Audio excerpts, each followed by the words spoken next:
is preparing to live stream. So just after that, we'll start. Yes.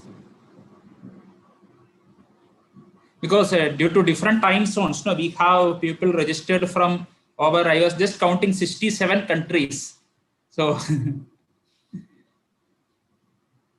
so yes, everybody may not be able to join at our time.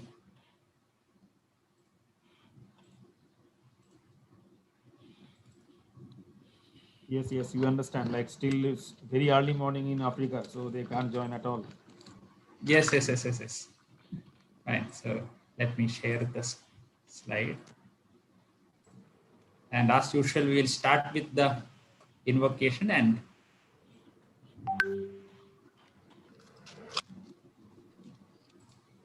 कुरुत्वं कल्याणम् आरोग्यं धनसम्पदः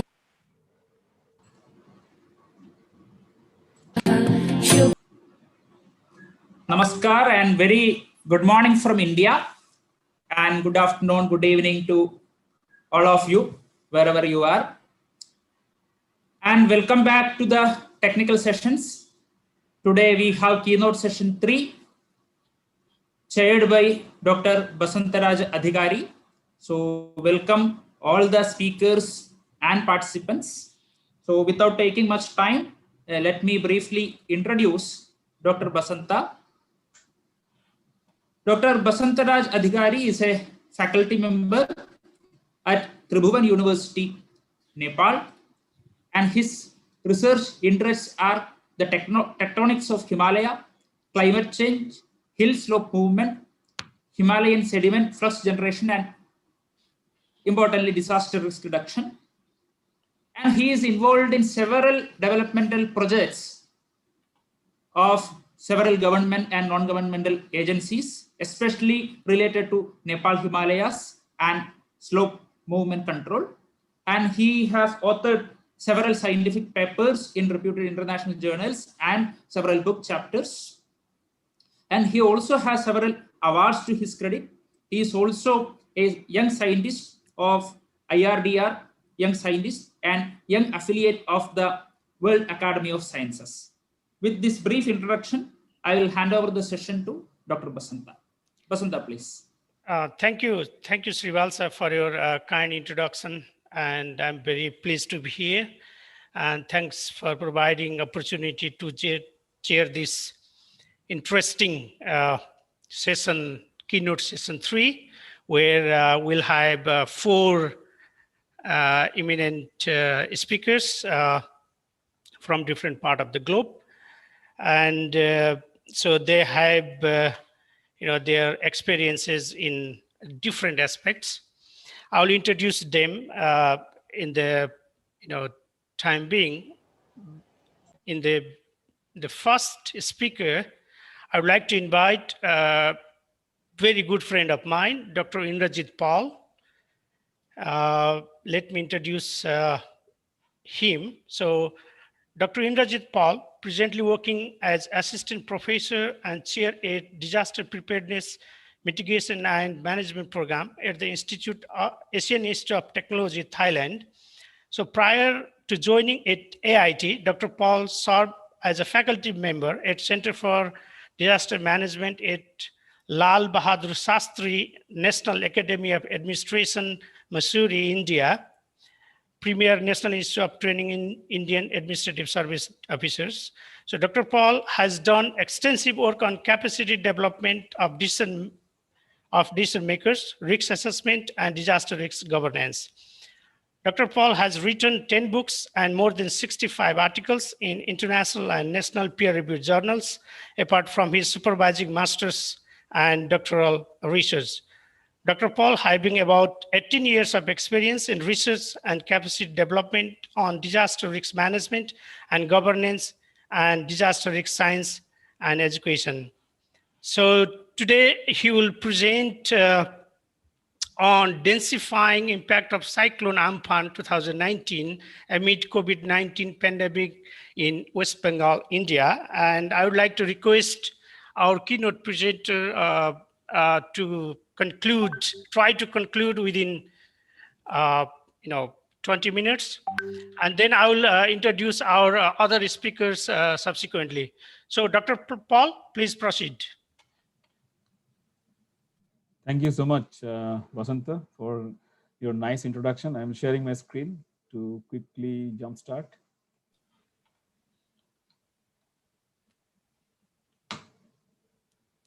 My screen is visible? Yes, please, loud and clear. Go ahead. Okay, thank you. First of all, I'd like to thank Sivalsa and whole team. I am also partially part of the team of this organizing activity of that VCDRR. For last couple of months, it was very sort of hectic, especially for, in the leadership of Sivalsa and their team. I'm really fortunate. So today, before I start, this is my background already explained by Basanta. I belongs to disaster preparedness mitigation program at AIT Thailand, which is offering like the degree programs of different types. It's a postgraduate program institute. So we normally have the research direction in the masters and PhD students, especially in the disaster management degree. Just for the international audience to get accustomed with the background of the institute. This research was done primarily by two of our researchers, Mr. Anil Kumar and Neshma Tuladhar, a postgraduate researcher, along with me.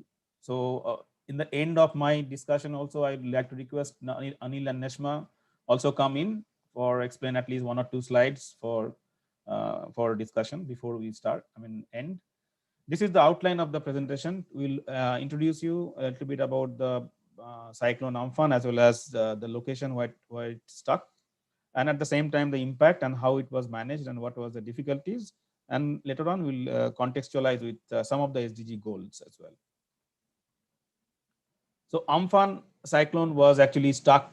It was one of the major cyclone after 1999 super cyclone in Orissa, in the east coast of, as you are aware, like east coast of India, like Bay of Bengal is very prone for cyclones, and almost every year there are about couple of cyclones. So out of that, at least 1 or 2 cyclones are very, very severe.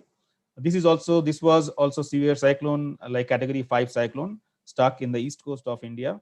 That is one of the metropolitan city in Kolkata, and also partially affected Bangladesh. The most important component here is cyclone plus we call the compound impact.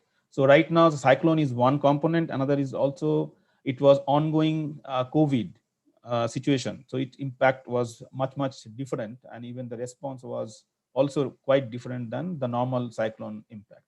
So that was the context of our discussion right now. So this is the location of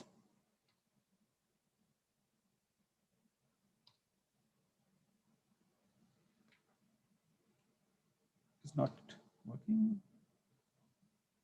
Anyways, so this is the background of the Kolkata. Is a city of joy. It's quite old city, and the city is established during the British era.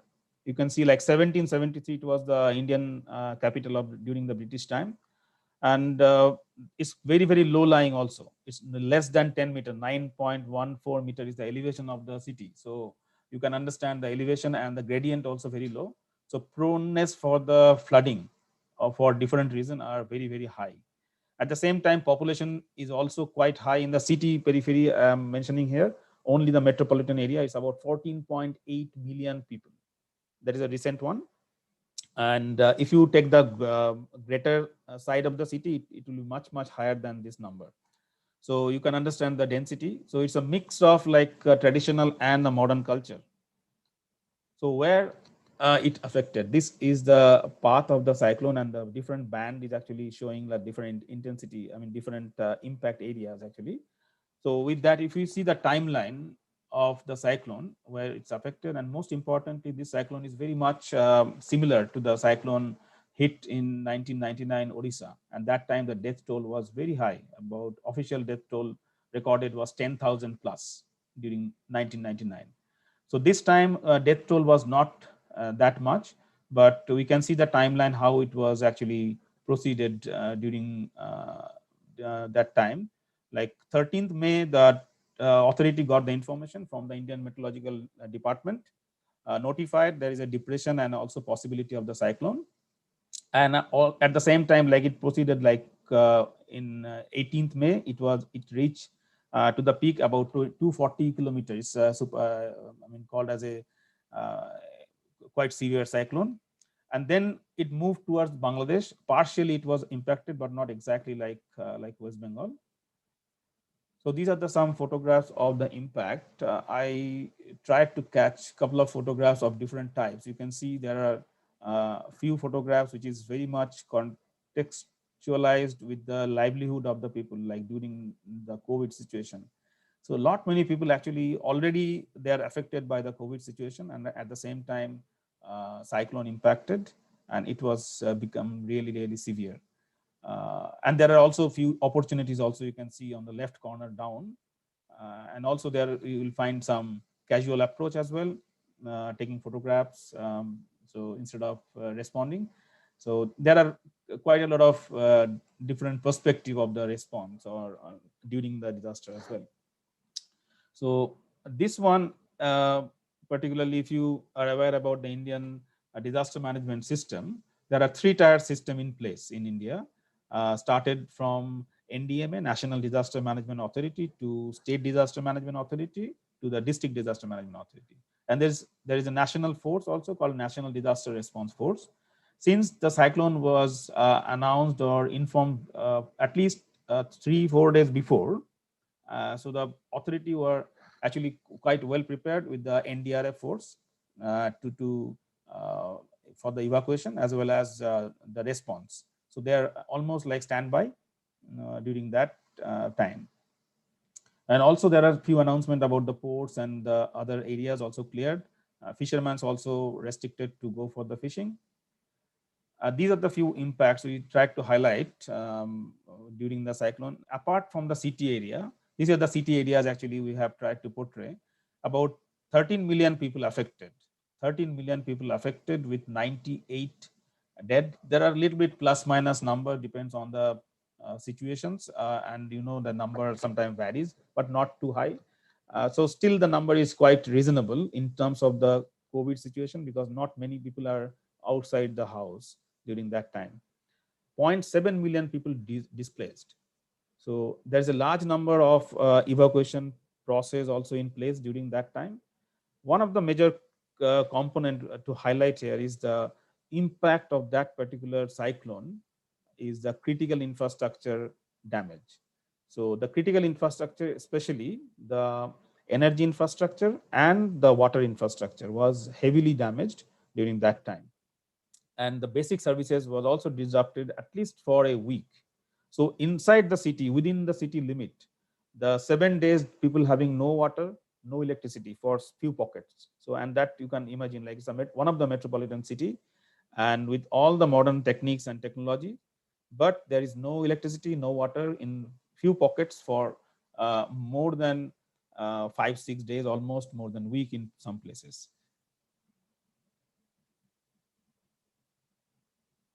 And now coming to the point of the COVID in West Bengal as a whole state.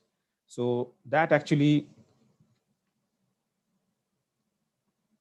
giving you the insight, like during what time we have impacted by the COVID and also the cyclone. So that we call like a dual disaster. So during that time, the time cyclone struck, if you see the graph here,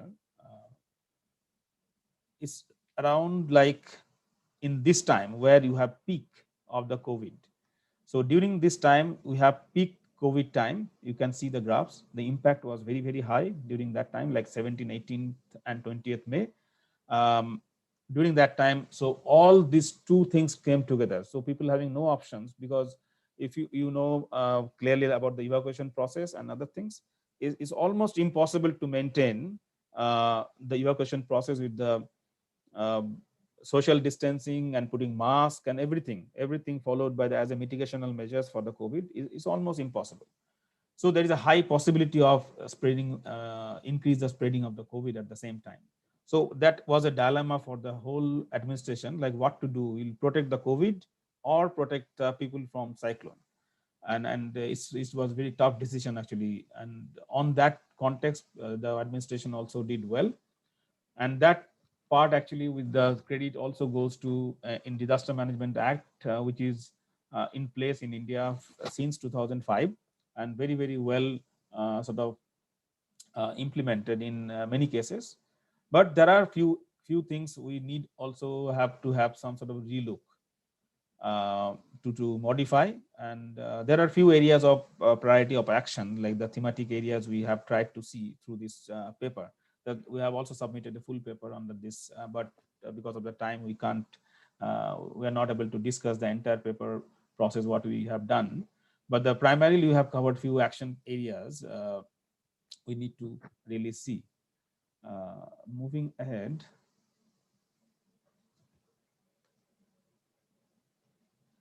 So since, as I mentioned, like the whole process of the cyclone was informed at least 2 or 3 days before. So the community and the different stakeholders are also informed. So NDRF was also in place. So you can see the response mechanism. So there are also local NGOs and the response team formed apart from the national group. So there was also some financial support from the national government as well as the state government. Prime Minister of India also visited that place after a few days to see the affected areas, and also granted about 1,000 crore of rupees, Indian rupees, for the immediate support. And at the same time also there are some other support as well came apart from the NGOs and other organization support. There was a lot of preparedness activity and awareness also going on. These are the mostly in the local languages to provide the guidelines for the COVID, how to mitigate, how to protect yourself during that time. And also at the same time, there are some mobile food supply as well as the water supply to support the local people where it was disrupted a lot. So these are the few backgrounds, and this is the timeline we have tried to jot down during the cyclone and COVID together. So we started from 2019 December, where actually if you see the starting point of COVID as per the WHO, and then the whole timeline moves to June, till the time almost the cyclone Amphan thing also recovered. So some extent right now is completely recovered. So these are the timeline. We are not going to go for a detail, but there are 2 points I need to highlight here. One is there are national level lockdown in May 1st, this side. May 1st, 2020, there was a national level lockdown, phase 3. So it was coincided, fortunately, with the cyclone time. So because of that, there are not many people are moving around, and that is one of the reasons for the low level of death. So despite your heavy sort of population and very high density population, so the death toll was very much restricted. One of the reason possibly is the national level lockdown, exactly merging with the date of the landfall of the cyclone. I'd like to request Anil now, Pichin, to explain these 2 slides, and then Nashma followed. Then I'll come back. Shivalsa, can you make them co-host so that they can open their mic? Yeah. They can open the mic. I have made the setting. Okay. Thank you so much, sir, for the encouragement to participate and present in this conference. I'm going to talk about how the impact of COVID-19 was amplified by with the impact of Amphan also at the same time, because 20th May it struck the coast and the land, and at the same time the COVID was also there. So it was kind of a vicious cycle that started to spread the contamination to different areas in West Bengal altogether. So if we see, before Amphan, there were somewhere around 2,800 cases and 172 deaths in the entire West Bengal. However, soon after the impact of COVID, we see that around 3,600 cases and 200 deaths by just within 4 days. That is just in 4 days of case. However, in just 10 days of the impact, the cases are almost double. That is somewhere around 5,100 cases. And by around like 11th June, the cases had increased to 9,300. And by 10th July, the cases were almost 10 times what was there before the impact of COVID. So this is a kind of, we can see that how the COVID was amplified. Probably one of the reason is contributed by the Amphan. And yeah, next one, sir. And we also present here how before the cases were in some of the worst affected districts, that the 9 districts, what were the cases before and after the cases. We get to see that the graph that it is started picking up after 20th May, and by 31st May, when we have the 10 days time when the infection happens and it percolates to show the symptoms, and the test, the results are coming up 10 or 12 days, we see the graph is rising. So the most affected area that we could see and we could find was Kolkata, where the number of cases increased substantially from 1,400 cases to 3,200 cases. And also we could see the substantial increase in Havra, Chobis Pargana district, and Hooghly, which were also one of the most affected districts by Amphan. But the cases in East Mednipur, Murshidabad, and Nadia were less, which were kind of less affected district during Amphan also. So this is a map which shows the impact of Amphan and the COVID-19 cases that we have covered in this paper. So this talks of how these districts are affected. Now I would request Neshma to contribute. Thank you very much. Thank you so much, Dr. Pal. So I'll be mostly focusing and covering on the restoration work amid COVID-19 situation. Though the impact of Cyclone Amphan was seen to be very much like crucial and very hard on the area already, but mostly the toppling down of trees, uprooting of trees, the electric poles, or the destruction was of like secondary priority to the people, while the importance was mostly focused on the damage to the critical infrastructures, as mentioned already, like electricity, phone, internet, which was of priority importance for actually maintaining that socially connected to the people, to the relatives, to the family. So restoration was a priority at the top in the Kolkata city already. And there were situations where post the Amphan as well, 7 days basic services interrupted. So there were actually mass gatherings carried out, which actually created a situation for not being able to handle COVID-19, because that was least priority during Amphan. So maintaining a balance between the dual disasters actually was another bigger challenge for that time. So moving on, while trying to focus on response measures amid COVID-19 situation, focusing mostly on evacuation and entry into the cyclone shelters was also a major challenge.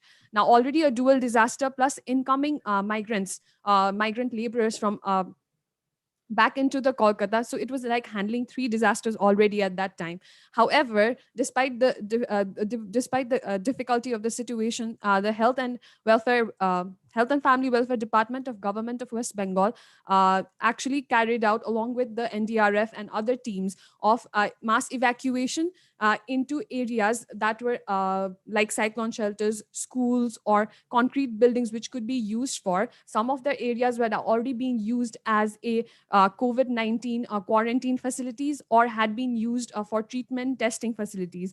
So this was already so there was already difficulty in handling and shifting the larger population into the shelters. Like we could see how the capacity of 500,000 people was reduced into only 200,000 people, because the evacuation centers was not enough in the cyclone prone districts. And we could the maintenance of social distance, COVID related, all measures needed to be adopted accordingly. So how the infrastructures which were already less because already been taken for COVID-19 purposes, had again been used for the cyclone as a cyclone shelter and evacuation purposes. Next. So we could see, like, during the preparedness and emerging pandemic threat because of the dual disaster, we could see how there were only 315 shelters were available for evacuation, while actual requirement was 2,000 shelters. So the importance of infrastructures at that time was highly felt. The use of whatever available infrastructures, be it schools, community buildings, cyclone shelters, were used for evacuation, and most of the evacuation were used as quarantine facilities for migrants during that time, which was the need of the hour. So there were lots of issues coming up, how to balance between the COVID-19 social distancing and related measures and maintaining all the priorities for Cyclone Amphan.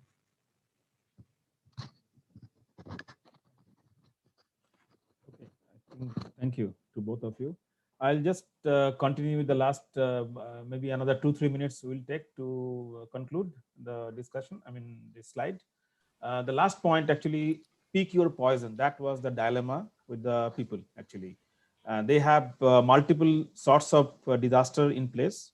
So that is very much clear with this diagram. Recently, we are working with another research project, and this was the outcome of this as a conceptual framework. So we had already pre-existing disaster risk in place, in be it livelihood problems, be it like your sort of infrastructure related difficulties, and also poverty and other things are also there. So we had already pre-existing disaster, and add on to that we have some top up. So there are two top ups came at the same time, fortunately, or basically unfortunately. So there are two top ups came as a COVID and your cyclone Amphan.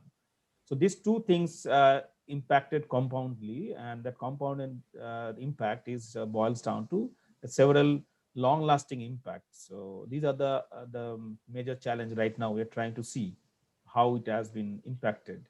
So if you see the entire disaster management cycle, so where actually we face problems, I mean, we're supposed to face problem due to COVID. So the area I marked in red, like evacuation plan, construction of the shelter, evacuation drill, emergency response, all these places we had real problem in the COVID context. Other parts are almost okay, like early warning system was not impacted much in terms of COVID. So these are the things like we should take care, and maybe it should be more resilient. So the process should be more resilient in the future, keeping the experience from these dual disasters. And the last part, actually, we should supposed to mention about like how we can sort of take it further. So say, for example, like I mentioned about like there are epidemic disease act, or there are some other acts also which will be supportive, but this we need to really revisit because it's quite old. Maybe that time the context and the pre-existing disaster risk or the hazards are not that much high, or maybe something else. So now the situation changes. We need to see the dynamicity of the risk with the time. So it's a 123 years old epidemic disease act might not be very contextual at this point. So we need to revisit again, and also need a lot of sort of stress or investment on the critical infrastructure resilience as well. So this is the last slide from our side, linking. This is one of the UN report recently came. So that is very nicely done in terms of our research as well. Like if we see the periphery, these are the 17 SDG goals. But right now, all of us know like SDG goals are started from 2015 till 2030. So now we are in 2021. So almost like 1/3 of the journey we have already traveled, the path, but where we are right now. So we can see some of the context, and maybe if we develop something risk informed process, so that maybe will be useful for the development more sustainable in primarily in terms of the infrastructure and some of the other things as well. So I'm not going to discuss in more detail, but this is very contextual in the context of our sort of compound disaster or even the cascading impact of the disaster. So with that, these are the few recent books from our side. And this one is the recent one, is not launched yet. Maybe by another 2 months time, it will be available. This is the announcement. We are also continuing this type of endeavor on the disaster related activity. Yesterday also I announced, maybe some of you maybe find interesting to join. Yep. So with that, we'll conclude. We'll be happy to receive responses. Thank you. Thank you, Dr. Paul and team for this exciting project and timely project, I would say, and the dual disaster effect, and then we can talk somehow cascading or domino effect of some of the multi-hazard scenarios in the context of this Amphan. So thank you once again. There's one question from Varani. I will take that. So Dr. Paul, have you assessed the habitat loss in the Sundarbans after the Amphan cyclone disaster? Yes, I mean that is another dimension of the research right now is under process. But this one, but this particular research is not focused towards Sundarban. It's only the city area we have considered in the Kolkata area. But there is another research we are also doing is continuing, and there is recently one publication that diagram I showed is basically from the Sundarban related livelihood loss, and some extent some part of the habitat loss also we have counted. So that is there. We are also working on that. Yes. Thank you, Dr. Paul, for your this exciting project. So the one last question I will ask now, due to the time frame, from Jagadish: how to enable better cyclone forecasting, taking data from IMD, either pre-landfall or post-landfall? Very short answer, Dr. Paul. Okay. Thank you, Jagdish. We have with the IMD right now in the INCOI is also working on that. There is a very strong system right now. So we can predict, or we can also give notification for the cyclone at least 72 hours before, with almost very precise landfall location and the path. So right now is in place with India, and the IMD is very much efficient. And this time also they have, I mentioned in the discussion, like they have informed the authority 3 days before. So because of that, preparedness, evacuation, everything was done very nicely, as much as possible with the infrastructure and other things available capacity. But in your point, like it's pretty much available and is there already. Yeah. So thank you. There's one last question just popped up very briefly. So from Tham, did the cyclone not change the diameter of effect in its trajectory, and have you studied how simulate such varied diameter cyclone, Dr. Paul? Yeah, excellent. That actually, because that diagram I showed is not developed by our group. We are working on that. Maybe we can also see the gridded population data. As you know, like 2020, there is no census data available. So we are trying to see the gridded data in per square kilometer, how much populations are there. So in that we can also calculate, or we can also see the path and its dimension in both the sides, like in the buffer area. So that can be done. Thank you, Doctor, for an excellent presentation and response of the questions. Thank you very much. Please close your slide sharing. Thank you. Now I would like to invite another colleague. He's already here, I suppose. Yes, he's there. Dr. G.P. Ganapati. He's a very well-known scientist, and he's a professor at Belur Institute of Technology, Belur. He graduated from the College of Engineering, Anna University, Chennai, India, in the year of 1997, and completed his master's from same university in applied geology discipline. He completed his doctoral research in earthquake microzonation for Chennai city at Anna University, Chennai, India. His research interests are earthquake hazard assessment, earthquake monitoring, seismic microzonation, landslide hazard zonation, liquefaction hazard mapping, soil bioengineering for slope stabilization, environment impact assessment and management. Dr. Ganapati published more than 60 research papers in peer-reviewed journals and 45 papers in national workshop conferences and others. So he's managing editor and editorial board member for 8 international journals. Currently, he is the point of contact India for the University Space Engineering Consortium and Global. He offered technical support in many prominent publications published by Government of India. So he received many awards for his contribution to the District Disaster Management Authority and Landslide Disaster Risk Assessment. So today he will present on earthquake damage scenario analysis for Chennai City, India, geospatial approach.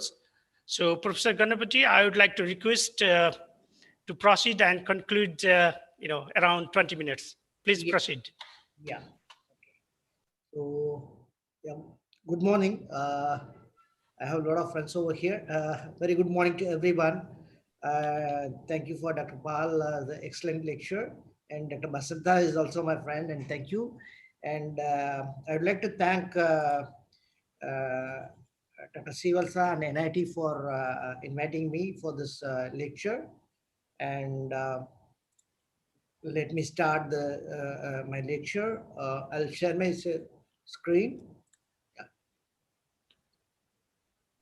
Yeah. So my screen is visible. Yes. Yes. Please go ahead. Yeah. Okay. Good morning. And so today I'm going to talk about the earthquake damage scenario analysis using geospatial approach. Actually, generally earthquakes, it's a neglected dimension in particularly places like South India, particularly in Tamil Nadu. We don't talk about earthquakes because we don't have that much.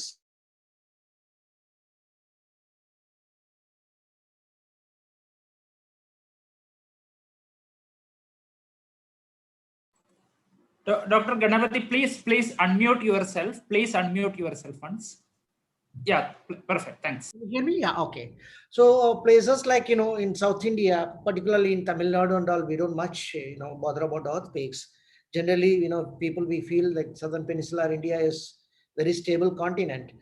Our very, very little work carried out in the field of earthquakes, in particularly in places like Tamil Nadu.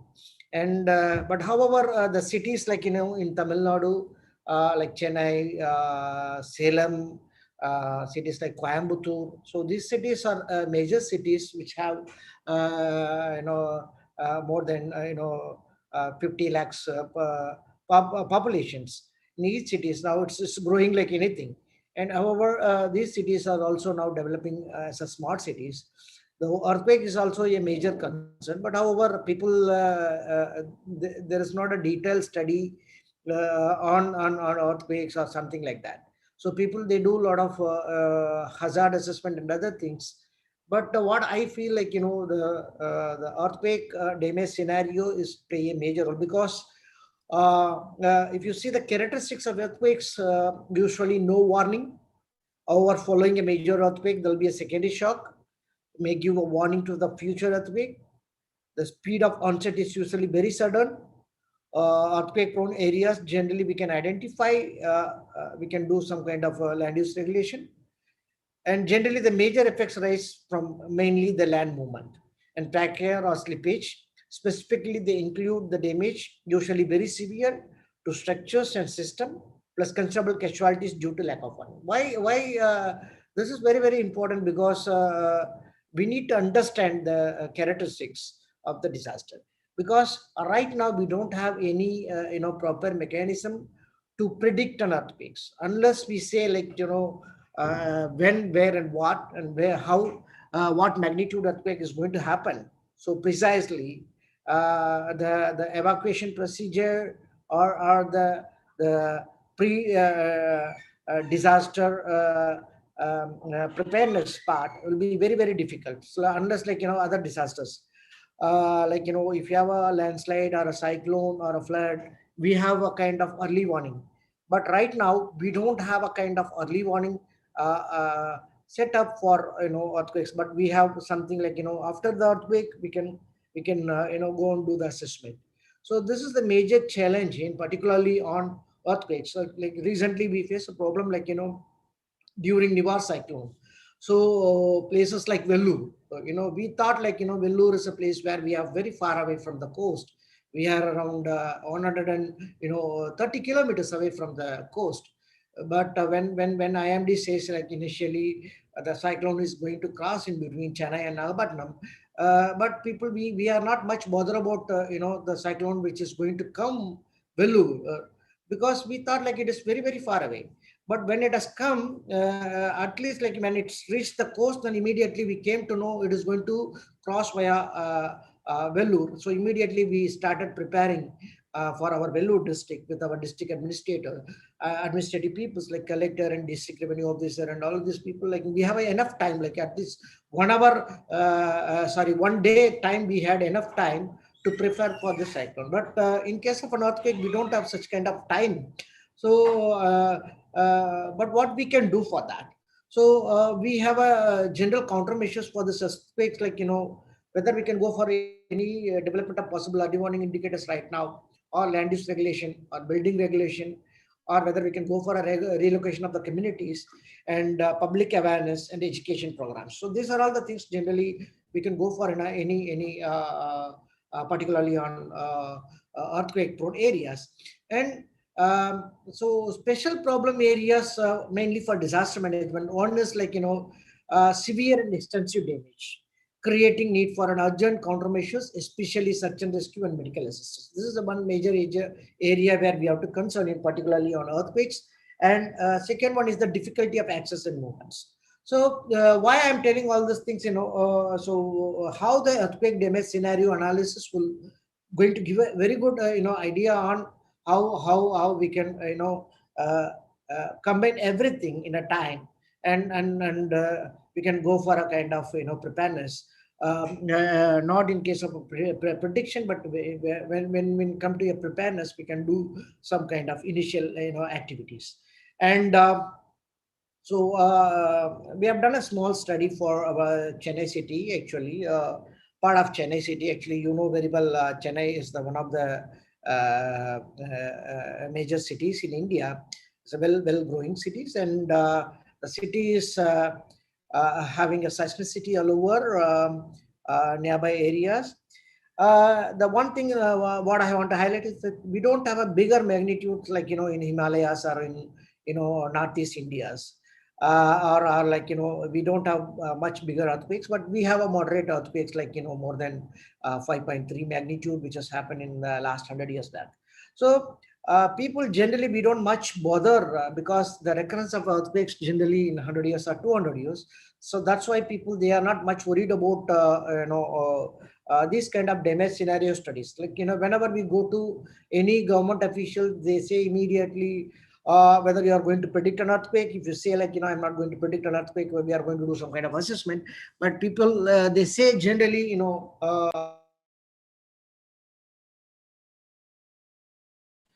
Ganapati, you are muted, yeah, please. yeah. So they want to ask you like, why we have to involve invest so much money on earthquakes. So that is the major task. Like, it's a very very difficult to convince people, particularly in earthquake prone areas where we don't have earthquakes in last a few years. So this is one of the major challenge, places like Chennai city.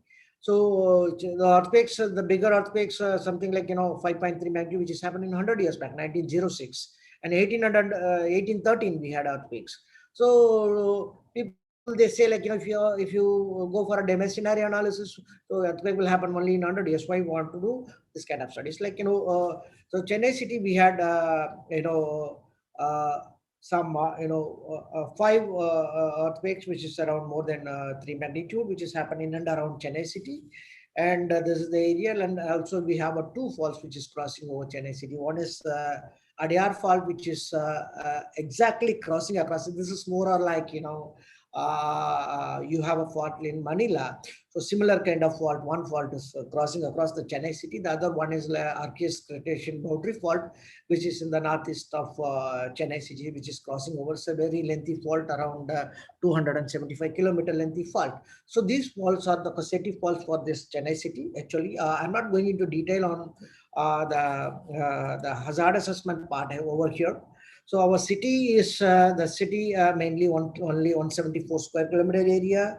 As per the census, it is 4.681 million population there. Now it is 55.44, and the population density is now again it's increasing around 28,000 people. And in the city itself, we have more than 54% population is the residential area, and 18% of the population is under the institutional area. So the moreover, around 60 to 70% of the population is more vulnerable because it's a highly densely populated area. And if you see this geological map of Chennai city, only 8 to 10% of the area is under Archean crystalline rocks, and the rest of the area is under alluvium. So this recent alluvium, as you all know, is a very very recent alluvial deposits. It's all deposited over only in the last 10,000 years. And as per the seismic zonation map of India, also Chennai is under zone 3. You know very well, zone 3 means Chennai may expected a magnitude of up to 6.9. But right now we had more than 5.3 magnitude only happened so far recorded, but yet to go for a bigger magnitude. But we are not sure whether we are going to get a bigger magnitude or we are going to get only a tremors. That is a big question. And the main issue why we discuss for Chennai city is so if you see, this is the map of Chennai city in 1909. You have bigger lakes, around 1 to 2 kilometer length of the lake. We have a half a kilometer width of the lake. This lakes and all, right now it is not there actually. When we had a Chennai flood, we all worried about we talk about flood, lake fill areas. That's why Chennai is flooded like that. But we much worried about places like Chennai because of filled up soil. So these whole areas filled up with the soil, and where we have the side effects will be local site response will be very very high. As you all very well know, if you have earthquake in a hard rock terrain, you'll have a one-time amplification. It will be around 2 to 3 times more in a soil fill area. So this is one of the major problem in Chennai city, and most of the areas are lake fill areas, and we have more soil amplification. And we have generated a seismic hazards map actually. Generally, two kinds of main issues in seismic hazard zonation. One is you can go for ground shaking analysis. The other one is liquefaction. Because Chennai is in coastal area, then many areas are prone to liquefaction also. So whenever if you have a more than 6 magnitude earthquake, there is a chances of liquefaction. But right now we don't have more than 6 magnitude earthquake which has happened, but we do not know. It may happen in the past history, maybe in 1,000 years back, or more than that. We do not know. But what we want to understand is to combine these seismic hazard ground shaking and seismic hazard liquefaction, because most of the buildings in Chennai cities are tall buildings. So that's why again we want to consider both. So only if you do ground shaking, G plus story, 2 story will affect more, and in case of a liquefaction, the tall building will affect more. So that's why these two we combined, and we prepared a seismic hazards map for the city. And the main commercial areas like T Nagar and other areas are more vulnerable. So what we thought we would go for a detailed damage scenario analysis for this area. And so initially we did a rapid visual screening for the city, and so we selected a small area where within a city around 5,000 buildings, because this is one of the highly populated area, mainly for commercial as well as mixed residential area, where we have a floating population per day. Floating population in this particular area itself around 10 lakhs people. So that's why we selected this area into number of grades, and we have prepared the footprint maps of this area using satellite images as well as with a GIS, and we have made a grid pattern over this area.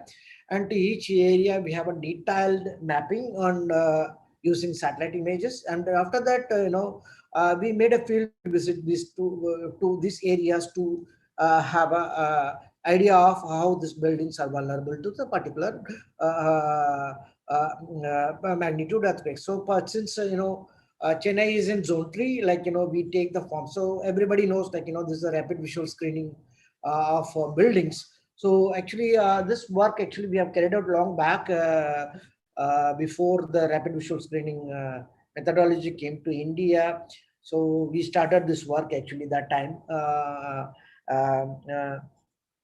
So I think IIT Bombay has initiated this work initially for rapid visual screening, and we have used the FEMA methodology and we modified for our Indian condition.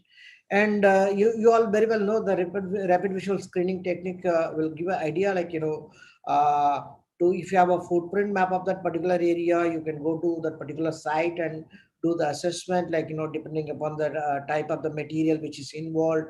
So how many number of people in that particular area, in particular building. So whether it's a mid-rise building or high-rise building. So whether you have a plan irregularity or vertical irregularity of the building. So all these things, if you mark in the simple form, so you can have a score value. So your score value, for example, this building, we have a 2.8 score value. So if your score value is less than 0.7, then you can go for a further assessment of the building. So something like if you say like it's your value is less than 0.7, and it will have a considerable damage to the particular building, so that you can go for a non-destructive testing for those kind of buildings, because the city is very vast area, so we can't go and do this kind of survey in each and every area. That's why the geospatial approach will give you a very good idea. So we have created a database over there in a GIS for this area, and the left one, the top one is the database, and it has all the information about the particular building. And in the background, we have this seismic hazards map also. In the background, we keep for our reference. And the next map is the building occupancy type. So whether it is a commercial building or a mixed building or a mixed area or a residential building. So that information also we are given over here by using GIS. And so it's easy to classify. When you have a GIS, you can easy to classify. And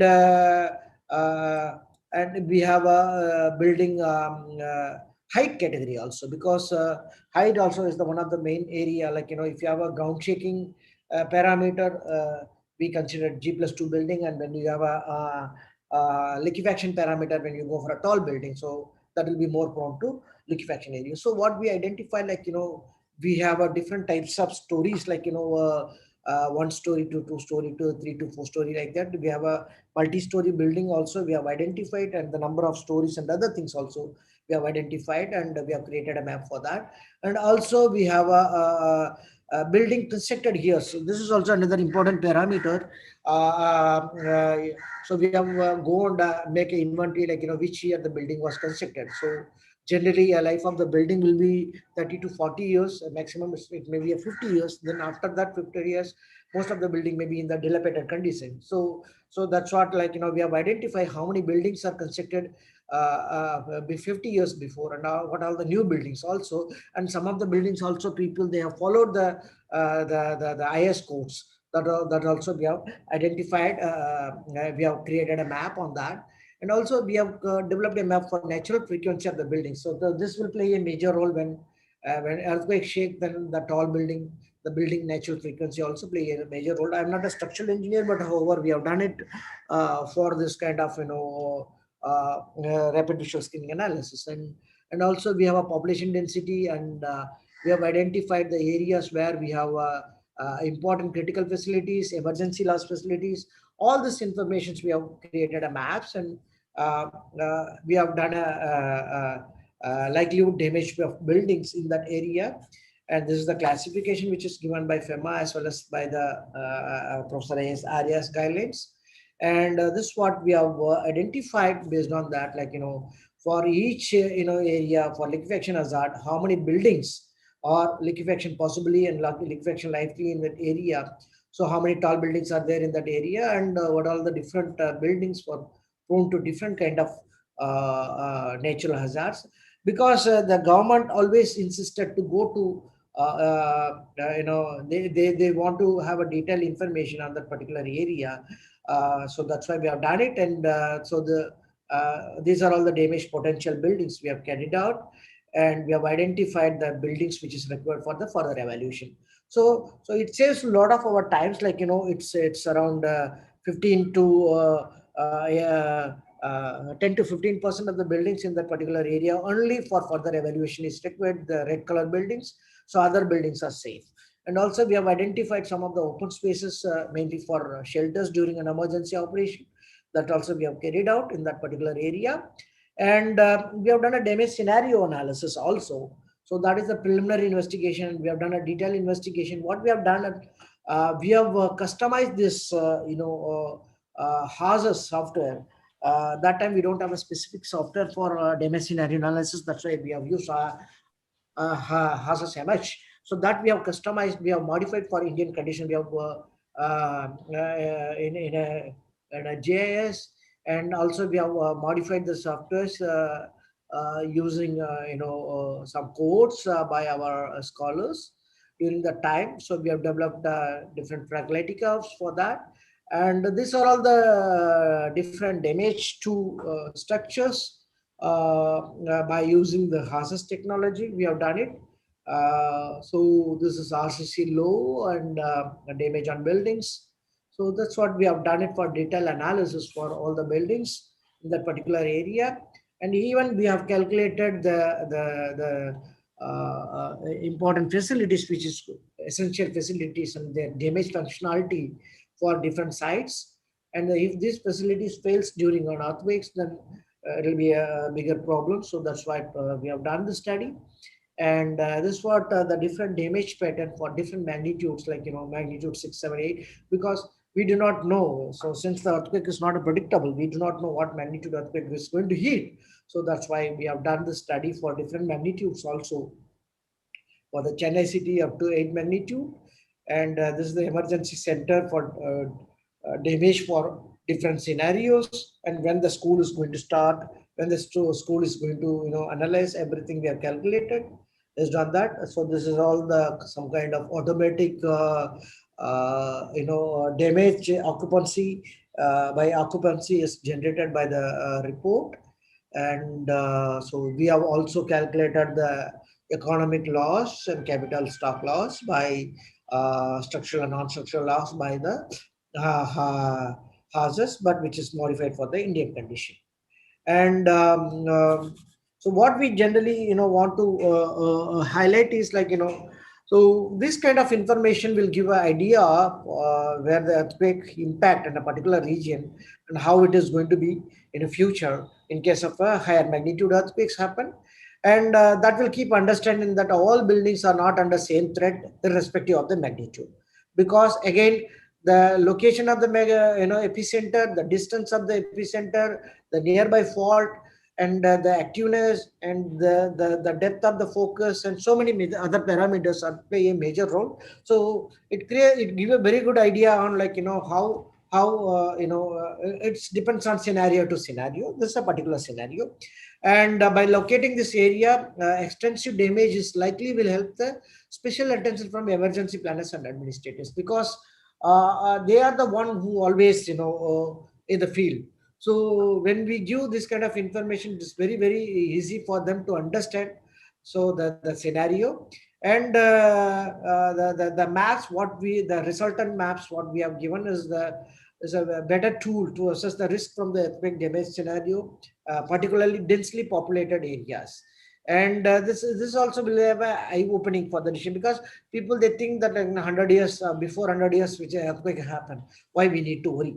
But they have to worry about this since earthquake doesn't we cannot able to predict the earthquake. So it's also another important one. And so these maps are very, very very comprehensive, but it has some limitations. So this is mainly meant for emergency planning purpose. And when there is a particular earthquake happens, and various localities in the planning area experience a specific type of shaking or a ground failure, and certain critical facilities undergo damage and others do not. So this we have to always, because when we give this kind of maps, immediately people will say, oh, okay, this building we have to go and do this. It's not like that. It's only mainly meant for a quick understanding of that particular area, how the damage scenario would be. And the mainly on the performance of the facilities is hypothetical and not to be constructed as a site specific engineering, because each and every specific structure we are not done a detail in individual building assessment or the vulnerability assessment of the building. It's only preliminary assessment. So this will give a idea, only this will give an idea, but again the damage potentiality of the building or the structure or the facilities will be depending upon their construction material types and other things. So this is also very, very important. And the damage assessment based upon specific scenario, and we have made a scenario for, say, for example, 6, 7, 8. So if it is a 6.5 or 7.5, the scenario would be different, because you all very well know, like the number of the each 0.1 magnitude will have a different impact on a site condition. And so we have to thank, this is a part of funded by ISRO and Government of Tamil Nadu, and VIT also give some kind of input on this. Yeah, so our destination is disaster risk for India. That's what our center is working right now. And thank you. Thank you, Professor Ganapati, for your comprehensive presentation summarizing, this multi-year work in 25 minutes. It's not easy, but you managed that. I want to congratulate. So time it's already gone, but there are three questions, but I think you have already addressed. One question from YK Guru Prasad, that what kind of seismic magnitude that you used in earthquake epicenter mentioned in your slide, the first one. And the second one is that from Kamlesh Kumar, what is the latest suggestion for red zones within the Chennai city? And the third question from SM Anas is that which might cause more damage at Richter scale earthquake or COVID-19 outbreak in case of Nepal like countries. So please summarize within 2 or 3 minutes, Ganapati. Yeah, okay. The first question, like, Chennai city, we have earthquake magnitude of, past earthquake magnitude of 5.3. So as a thumb rule, we take 5.8 initially. Okay, that is the basic thing we have done. But the damage scenario, we have taken into different magnitude, 6, 7, 8. Up to 8 magnitude, because we don't want to give 9 or 10, because the people will be threatened, and again the decision make will have a big. It's a big question over here. Like, people, if you say, like, 8 or 9 magnitude, whole Chennai city will be under collapse condition. So that's we don't want to highlight. So that is the one thing. And the second question, what is the second question? Sorry. So the second question was, what is the latest suggestion for red zones within Chennai city? Yeah. So the recommendation what we have initially given is, again, the buildings we consider for further recommendation, because we have done for around 5,500 buildings. Out of that, only 13% of the buildings are prone to vulnerable to this particular magnitude earthquakes. So again, we are not suggesting that for higher magnitude earthquake, at least the probable magnitude earthquakes. So those red color buildings are probable damage for a magnitude of 6.9, because Chennai is under zone 3. So for 6.9 magnitude, we have only 13% of the buildings. So those buildings, they have to go for a condition assessment of the buildings. So that's what we have initially suggested. And I think the government of Tamil Nadu also initially started that work, and few buildings already they have carried out also. Maybe 2 years back, they have completed some of the buildings. And after that also, the Anna University also, they have done some work for the same area. And they have also given some suggestions. I think the government of Tamil Nadu is taken into account, and they have already done partial, non-destructive testings in the buildings that already carried out actually. And the other question by somebody like, Yeah, SM Anas, what might be the cause more than 8 magnitude Richter scale earthquake in COVID, for example, like in Nepal or something like that? So obviously, as we don't want that kind of earthquakes, but if you that kind of earthquakes happen, like places like Chennai city or maybe in Mumbai or Chennai or Delhi, whatever maybe, so it will be a maybe partial to total collapse, because the buildings which is constructed in most of the major cities are at least 50 years back. Right, so we'll have a partial collapse, but again, I'm not a structural engineer. I may not, able to comment on the collapse pattern. So it's again depending upon the location, the epicenter location, the distance, the construction material, the number of stories, and so many other parameters. Right. Thank you, Ganapati, for your very excellent discussion and answers, and I want to congratulate you and your team for this, beautifully crafted work. And we love to hear you again. And thank you once again for now. Thank you. Thank you. Now I would like to invite our another eminent speaker today, Dr. M.K. Srimali. He's graduated from MBM Jodhpur and completed Masters and PhD in Earthquake Engineering, Structural Engineering from IIT Bombay, and is presently working as Professor HAG at Malviya National Institute of Technology, Jaipur. His research interests include earthquake-resistant design, seismic control methods, and design of RC and steel structures. He has published more than 120 research papers in peer-reviewed journal and conferences, and delivered many lectures. He also supervised more than 18 researchers and carried out many research-funded projects till now. And he also holds different academic responsibilities as Dean Register as MNIT Jaipur, and he has been honored with many awards for his extensive work in this field.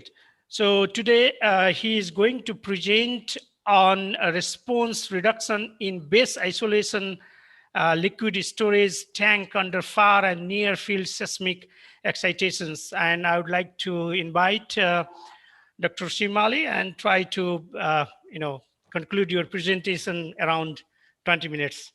Please proceed, Dr. Srimali. Yeah. Thank you, Professor Vasant, introducing me and kind words for me. Thank you very much. And I will start sharing my screen and the presentation. So just wait.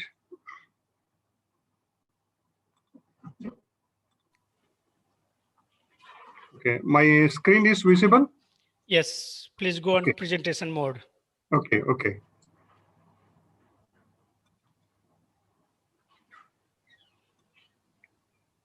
Is okay now? Perfect. Go ahead. Okay. So this is related with my talk. Topic of this is response reduction in base isolated liquid storage tank under far and near field seismic excitations. This is a joint work of my students, and we have carried out at MNIT Jaipur. And we have a lot this work in this similar areas and published quite good number of papers also. So whatever I have, this one I will share with all of you. This purpose of this taking this topic is because such type of structure is lifeline structures. We call them lifeline structure. They need to perform even severe earthquake, even post-earthquake. So these fall under the category. That is what one of our interest to do some work related to this seismic excitation of the liquid storage tank and how to safeguard this one. So looking at the various past earthquake, the failure studies, And we picked up this, how we can do and what are the possible things which we, as a researcher, we can do it. So content of this, my today's lecture is covering from literature to the analysis and particular for this paper, the methodology and the techniques which we uses and numerical study and the conclusions. That's what the total content of this presentation is. Why the nuclear, this structure, as I begin with, is taken because, as I mentioned, it's a very lifeline structure. You need to function in all eventualities post-earthquake. And importantly, this structure, because their failure lead to catastrophic effect after earthquakes. That is why this need a special design. We need to protect such a structure in all eventuality. They should function. So that is what the objective. And their application, as we look at, is the daily use, where you need a water supply, firefighting system, and it has a large industrial applications, storing the LNG, gasolines, petroleum products, chemical industries, and more importantly, the nuclear power plants, where the plant need to be protected for all, even highest level earthquake it is expected in the region, and various storage purpose. So that's gives an idea about what kind of this structure, and we need to look for this.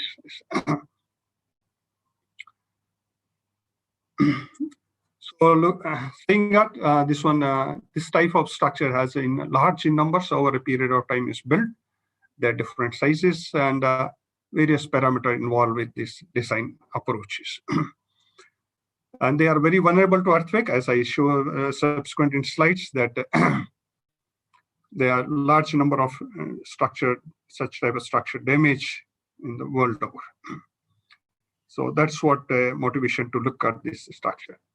These are the couple of lectures. This one, earthquake, I mentioned here. These are not complete in all, but just sake of study this one.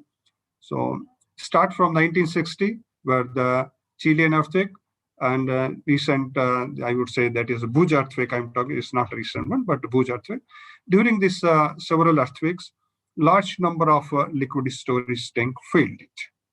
So we look from the point of perspective, what are the failure modes and how to protect such a structure. So that's what one of the background is. The structure, when we talk about, it may be a reinforced concrete structure, it may be steel structure.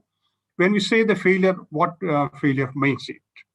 The failure may be a container, the supporting system, bracing system, rooftop, depends upon the fixed roof or floating roof, and the foundations.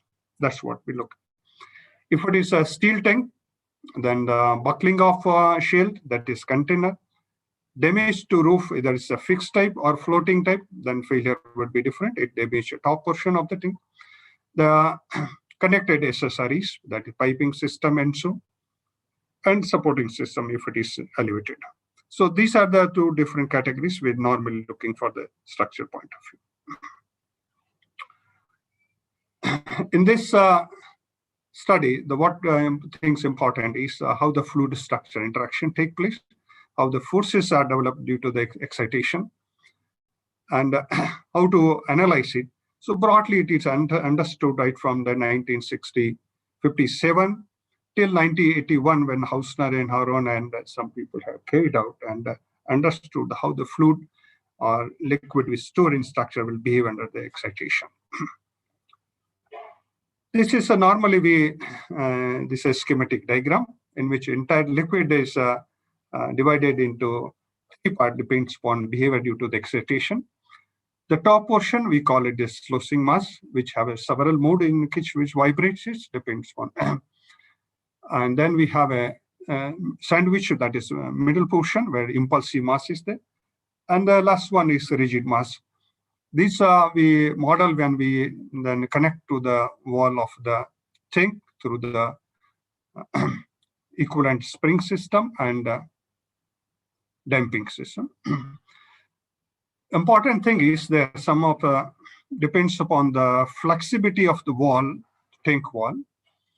This impulsive mass and rigid mass, if it is not flexible, then these two masses can combine together and will connect to the tank wall for analysis, and they will rigidly move the tank wall.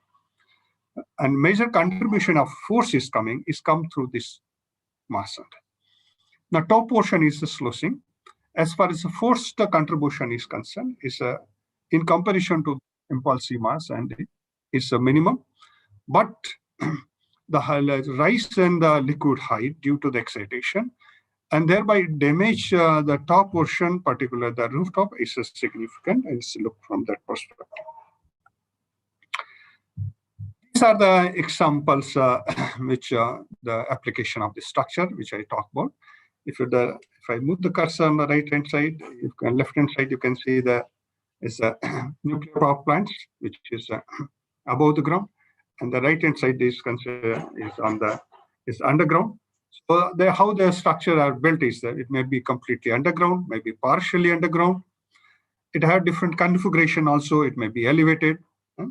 So there are several configuration possible, several construction techniques is also. So that is how these are the real life example of this. It may be steel structure as we're talking, it may be RCT, and nowadays because of several development activities taking our globe, there may be cluster of tank, may not be single tank, maybe cluster of tank, they place side by side, very close spacing, there might be sufficient seismic gap also. And as a result of the, I will show some of the example, may failure resulted because of the close vicinity of this one. Building, you call that close vicinity, the excitation not having sufficient, the bonding take place, hit the structure, and how good you design it, but it may fail because of the situation. You may have an elevated, this is an example, maybe a supporting system. So looking at this, what are the failure possible things in there and how to protect this one. So this is another pictures. This is a Google images. You can see the very close vicinity, structure placed on the rigid foundation, and such a structure fails in a different from the what is elevated structure, the failure condition. And there is, you can see the tank got maybe connected together through the catwalk, and because of this, tanks may fail it. So this is how the. This is another pictures where chemical storage, as I said in beginning. So when I citing this example, the construction, different configurations, and location also. Different material being used. The failure may be depends upon the how this structure is placed, where it is elevated or ground supported. If it is ground support, the failure may result in the shell, that is container, maybe foot buckling or diamond shape. These are the two predominant failure mode which has been cited in the literature also, and people have noticed it. I will show how they look like and what are reason behind it. And there are, apart from this one, there are several other things may fail it, as I cited in the earlier case. There may be steel or RCC, so according to the failure things.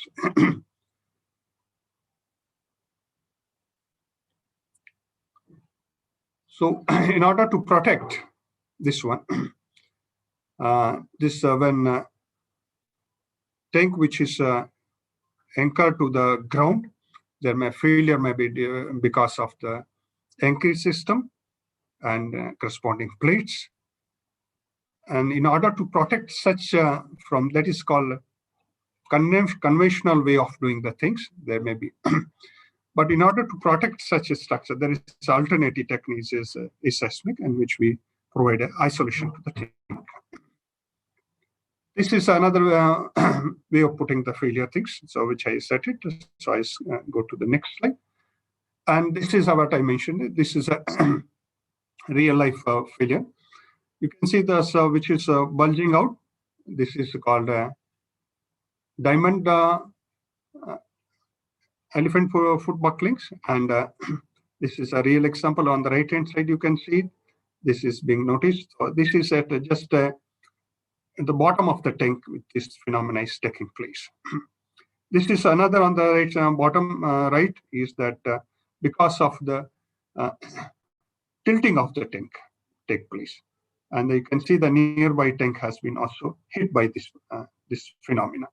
So as I said, the cluster of tank located in close vicinity, the tank may fail because of this is how good you have designed it. So this rupturing of the anchoring supporting system, anchoring system, this may lift it, and lifting also phenomena will change this force distribution in the tank also.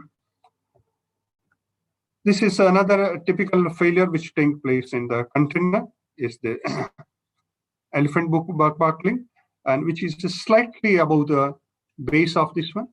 This normally result because of a to and fro motion and change in the liquid hydrogen pressure distribution.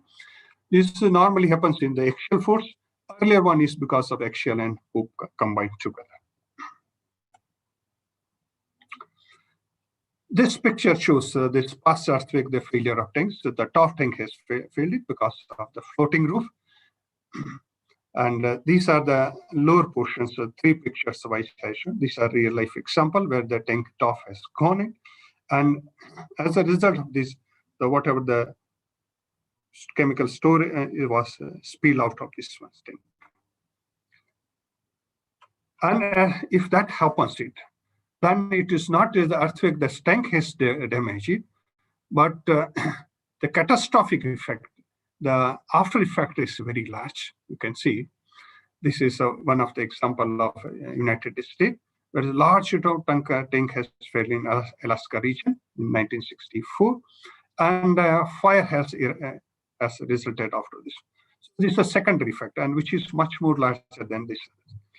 On the left-hand side, you can see the lower bottom one. The chemical has coming out of this failure of the tanks, and the near vicinity of this area has been permanently can be damaged from the. So that catastrophic, we call it is domino effect, that is mechanical effect, the sequential effect one after this take place. This is which silos has damage in the Japan earthquake. This is 2011, is a recent one. And it's also called secondary effect because of tsunamis. The earthquake tsunamis has generated, and so on tsunamis has resulted in the damage of such a structure. So that is a catastrophic effect. This is Chiba, where the earthquake has large damage to the refineries, and explosion has taken place. People have suffered a lot in this case. And this is a slightly data which excite us. So we give a thinking what need to do is, you can see the large people near vicinity has been affected. This number has been given in the 0.3. The toxic material has been spilled out of this one. Ground has damaged. And this is how the severity of effect can be gauged from this. Similar kind of things as abundance in refinery. And so this is having a background of the failure patterns type of tanks. Similar kind of things if you notice in the tsunamis which generated because of earthquake in the Sumatra. And our Indian southern portion of the Indian is also affected, particularly this Pondicherry and vicinity. If you visit Kerala, this one, Pondicherry, which I got opportunity to see that in Karaikal, the seawater has come out on the land, and land has permanently damaged almost 1.5 meter depth, total saline water, nothing grows there. So this is how the things are. That means we need to protect such a structure in all eventuality. They are lifeline structure, but in order to avoid the catastrophic effect, then such a structure need to be protected. That means they need to design such a way that minimum damage take place, that is no after effects. The large economy is affected because of this thing, and you can see the example which I cited to Japanese. The economy has significantly affected to this refinery failure, and the order is around the 30%. and loss of life is around the this mentioned here. So large around 1,000 order of people have also suffered life. They need to displace from the origin place. So this is a frequent phenomena which take place globally over, and so because of this thing, they need to be designed accordingly. So this we come to for this talk, this focus one. There are several techniques in order to protect such type of structure. The one is most popular one, which is implemented in the practice and accepted, and people have seen it.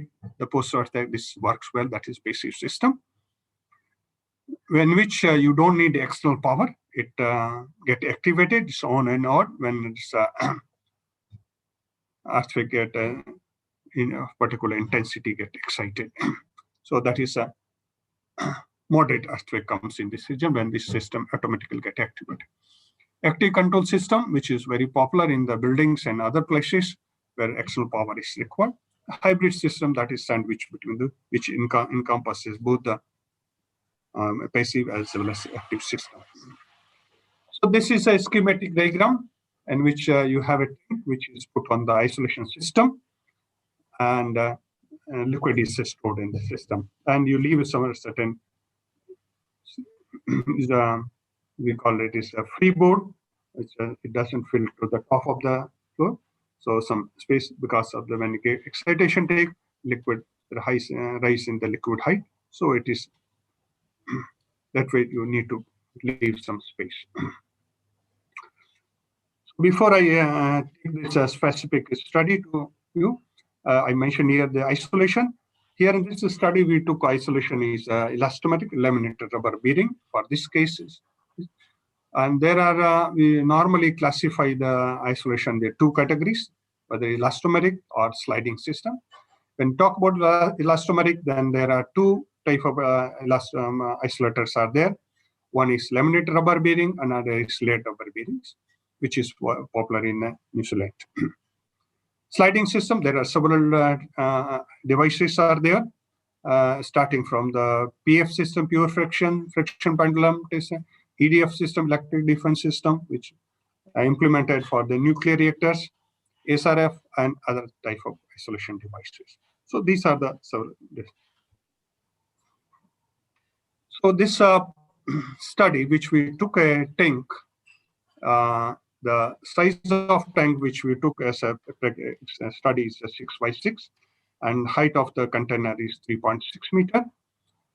Is the concrete structure, and these are the property of concrete structure which we took it for the this analysis. And this is a fluid which we took, and special case we have taken water, so that is easily data which is we can use it, which is need not to search any specific things. So this is a for an example we have started this things. This is how a isolator has been modeled. So LRB isolator has been modeled, and Abacus software has been used for this one. So Srivali, please conclude within 2 or 3 minutes. Yeah, it has a, yes, I can say this. So I will try to wrap up quickly as far as possible. So this has been a model like this one. This bilinear model has been used for this LRB to model structure. For this study, we took both type of earthquakes, far field and near field. Near field, both directivity and flange effect has been taken for study, and scaled earthquake has been taken for the study. There are three type of things which are studied: 0.2G, 0.4G, and 0.6G. That is one. And bidirectional interaction has been taken for consideration. So that is the ratio we have taken for scale is 1:2/3. That is 60%.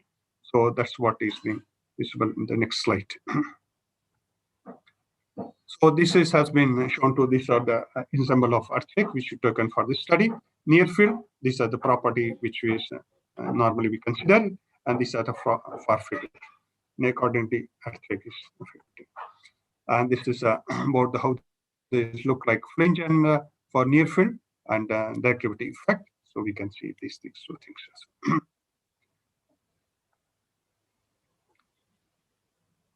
As we see it, the isolation that is, as I said, is both direction. So that is 0.6G and 0.4G for the bireduction interaction been taken.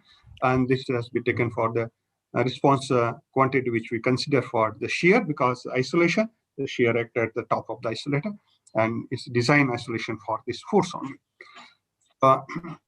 Parameters we consider for the isolation period is 2 seconds.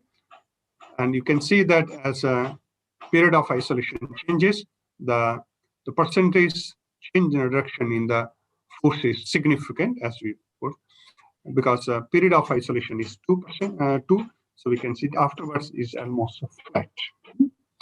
Main reason of taking this one is that slosing mainly it has been observed is the which is a period is large and depends upon period of isolation. The rise in the liquid height depends upon the isolation slightly increasing. But rise in liquid height does not significantly affect the contribution to the force which is generated because of this design of isolation. Large portion is coming through the impulsive and rigid mass. If it is a rigid wall, then it is precisely it is a rigid portion which is contributing, which is very large in contributions. Though that slide which I have not included here because of paucity of time and limitation of this presentation. So we say that this is how the saving in the so large percentage is reduced because of isolation. And this is can be noticed for the all earthquake which you have considered was near field as well as far field earthquakes. And we have noticed that this effectiveness is as good as 75%. This is for specifically for rectangular tanks. For cylindrical tank, this slightly increases. There is also based on the behavior of tank, this may be a slender tank or broad tank. This can be classified based on the single parameter, height of the liquid to the radius of the tank is concerned, that is least lateral dimension. Based on this single parameter, behavior of these tanks can be classified under the two categories, slender and broad tanks. It has been noticed in both the cases, there is a significant reduction in the response is there. So that is isolation is effective. The third things which we did is for the angle of incidence, we have changed it. That means we have rotated the tanks. It is rotated from 0 to 90 degrees. The phase has changed, and we have seen it. There's not significant influence because of this thing, except Imperial Valley. That is El Centro earthquake is 1940. So that's what is we have noticed it here. So that is what is mentioned here. The except Imperial Valley, which shows the further reduction in this ranges. Similar kind of things which we also notice in the overturning moments also similar kind and order is also similar things which we have seen it in the case of base shear also. So we have gone through both design forces base shear as well as bending and angle of incidence we have noticed, and we have seen it is isolation is effective. There's a significant reduction in the response, be it shear force, be it overturning moments. So all this selection in the case of your isolation design,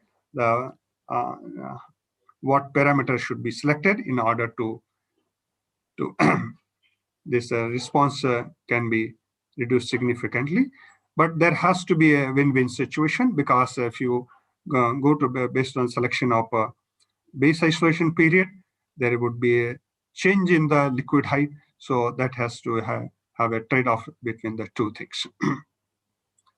because rise in liquid height will hit the rooftop, be it a floating or fixed end, and it will damage the rooftop, as we see I shown to the example, real life example also.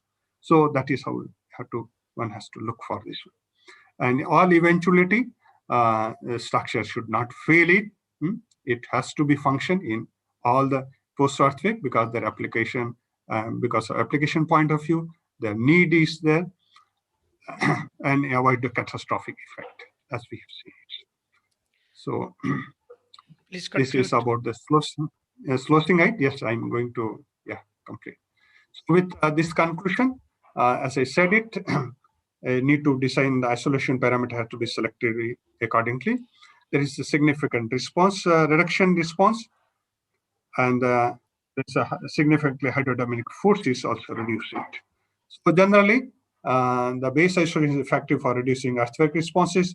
Base isolation is found to be more effective for slender in comparison to the broad tank. There is a slightly effectiveness isolation increase with the flexibility of system, that is, and there exists the optimum value of isolation parameters. So with this, I can close it, and it's just a small demo which you can see the animations which we have done, how the liquid will change its profile and the rise in liquid, and according the force distribution on the wall will take place. So this is just a small thing, and with this I close it, and I think I just finished in time. So with this I close my presentation, and I thank both Chair and Srivals for giving me opportunity going through this presentation. Thank you very much. Thank you, Professor Shimali, for your comprehensive presentation. And this is one of the important aspects that we need to consider while designing these, tanks using base isolation and others. So due to time limitations, I'm very sorry that I'm not going to take any questions. But Professor Shimali, if you want, there are a couple of questions in the chat box. I would like to request to respond them in the chat. Thank you once again. Please close your slide sharing. Yeah, I will respond to these questions, and because a presentation is a topic is such that it takes very difficult to this half an hour to, but anyway, I try to cover it, and those who have interest can pursue these things. And I will try to answer this to people I connected. Okay, thank you very much. Thank you very much. Thank you very much. Thank you. So now I would like to, Srivalsa, is Dr. Nimbalkar is there? Yes. He's there. Okay. So now I'd like to introduce our another eminent speaker, Dr. Sanjay Nimbalkar. He is a very well-known scientist. He's a senior lecturer in the School of Civil and Environmental Engineering at the University of Technology, Sydney. He's the recipient of 2014 Thomas Telford Premium Award, 2019 Professor Joseph M. Sussman Best Paper Prize, and 2020 Editor's Choice Award by International Journal of Geosynthetics and Ground Engineering. He served as a visiting fellow of the Australian Academy of Science in 2020. He's a member of ISSM's GETC 305 megacities. He is a corresponding member of TC 203 earthquakes, TC 207 soil structure, and TC 302 forensic. He is an adjunct faculty at IIT Madras, and today he will present on static and seismic assessment of soil arcing in piled embankments. So I would like to request him to try to conclude his presentation around 20 minutes. Dr. Nimbalkar, please proceed. Thank you, Dr. Basanta and Dr. Srivalsa for giving me this opportunity. Can you hear me loud and clear? Just wanted to check. Yes, you are loud and clear. Okay, thank you. So thank you very much for giving me this opportunity to talk in the virtual conference. So as you already have given introduction about me, so I will just start with my slides. So first, let me share my screen. I think you need to allow me to share my screen. It says host Srivalsa, please. Sir, you are the co-host, so I think you can share. No, he's not co-hosted. He's not co-host. Okay. Oh, I have made him. Then now you can share, sir. Please try. Yeah, I can share now. Thank you.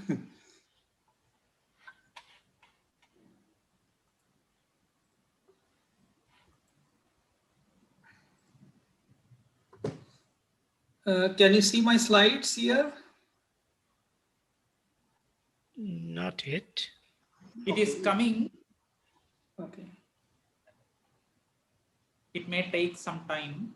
It is Okay. showing started screen sharing, but the slides have not yet come. Okay, so I'll just wait for some time. Or maybe you can stop share and try once again. Yeah, okay, let me do that one.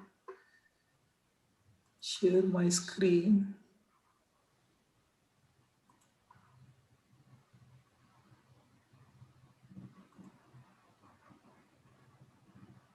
So it tells Yes, me perfect. your screen sharing. Yeah, it's good now. Please It's go good ahead. now. Yes. Probably what I could do, maybe if you want, maybe I can turn off my video camera. Maybe if it helps, maybe in streaming. I don't know. Yeah. It is streaming. Yeah. Perfect. You can keep it on, no problem. No problem? Okay, okay. So we see how we go. If there is problem, then I can turn it off. So, so it's 4:41 now. So how long I have for my presentation? Just wanted to check. Yeah, around 20 minutes or 20, 22, something like that. Okay. So by 5 p.m. I will stop my presentation. So just keep the log. All right. So the title of my presentation today is Static and Seismic Assessment of Soil Arching in Pile Embankments. The presentation is based on excellent research done by my brilliant student from India, as well. He's from Rajasthan and who is going to graduate very soon next year. So Naveen Kumar Meena. So I take this opportunity to thank him, and I'm presenting this research on behalf of him.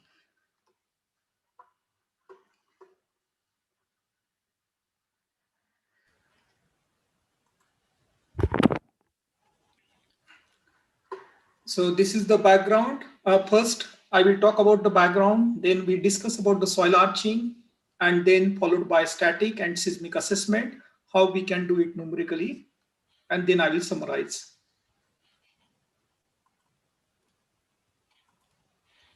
So across the globe, population and associated transport infrastructure development growing very fast at a rapid pace, and we do not have enough land. Enough land, I mean the suitable land. So we have to use the weak soil and often the soft soil located along the coastal terrain. So we need to implement some ground improvement technique.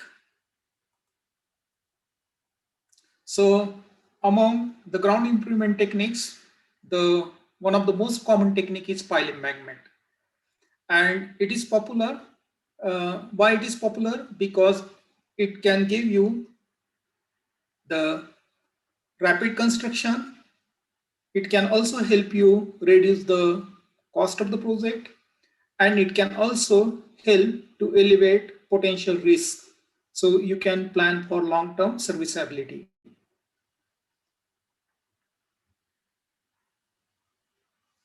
Early application of this pile embankment started as early as 1930.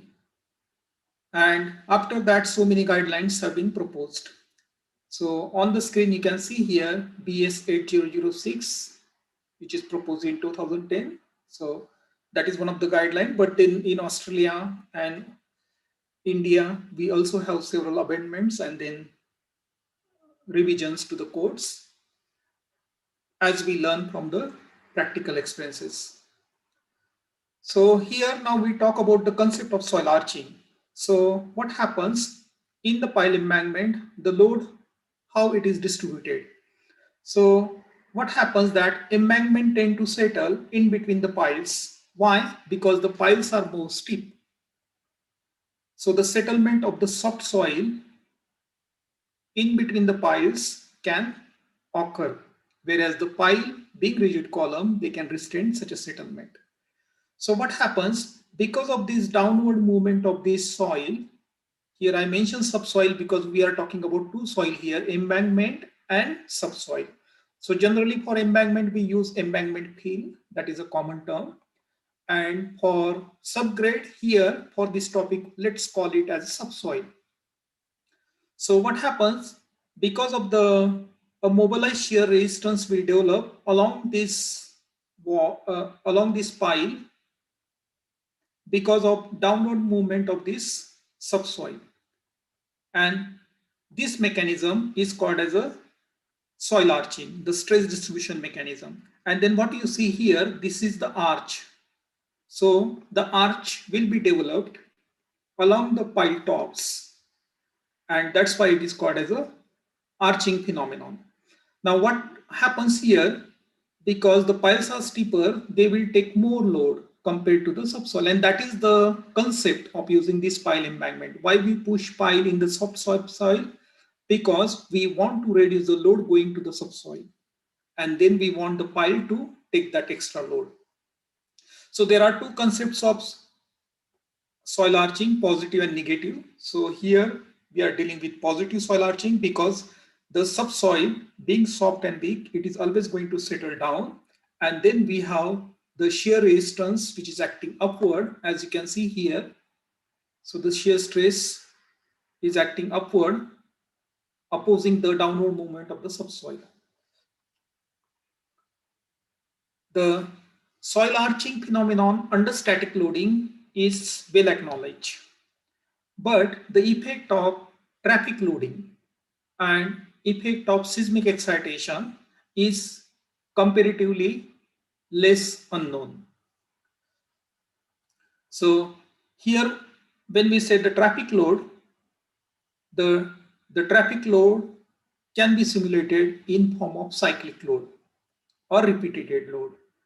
And then these loads will be applied on the top of the embankment, as you can see in the figure here. And the earthquake, as we all know, the earthquake is triggered somewhere in the epicenter, which is several kilometers below the ground surface. So here we are talking about the shaking of the ground because of the earthquake triggering from the epicenter. And then we have simultaneously, we have the vibration, the movement of the embankment because of the loading applied at the top. Now, as part of this research, we are focusing on studying these both concepts, checking the vibration due to the moving train load and also the vibrations from the earthquake, what happens. So for this, now we started with a finite element model. Now here I'm going to present two-dimensional model, although Naveen is also involved in simulating three-dimensional finite element model. Now for 2D condition, this is a plane strain condition. And as you can say here, the dotted line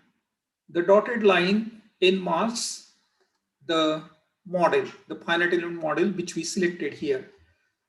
So this is the highlighted model, which is enclosed within the dotted line, is our FEM model.